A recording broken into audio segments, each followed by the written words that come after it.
Jesi čuo novu Bubinu pesmu? Nisam. Ognjen moje, kako se zove, brate? Jel mogu da je nađem na YouTube-u negdje ako je ima da je pustim? Jel on izbacio danas? Buba Koreli, odmah ću osvrčujem. Ako izbacio, odmah puštam live. Buba Koreli.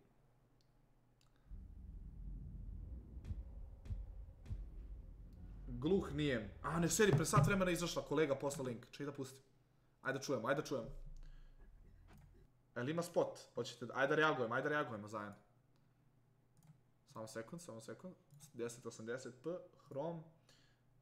Promenim ovo na browseru, na properties. Evo ga, jel vidite, ok, sve može.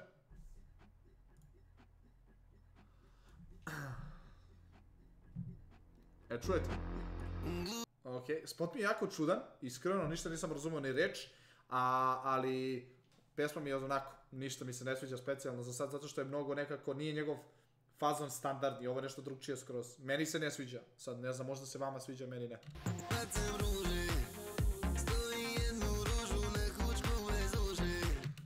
Ovo je Anja Bla, znam to provere.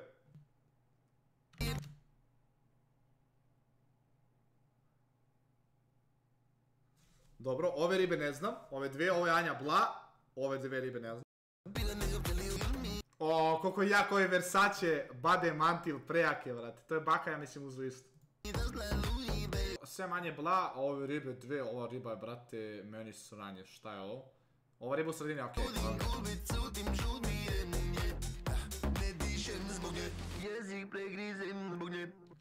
Ok, nema pojma, ne verujem da će ovo sada nešto da izgrmi previše iskreno, ali okej.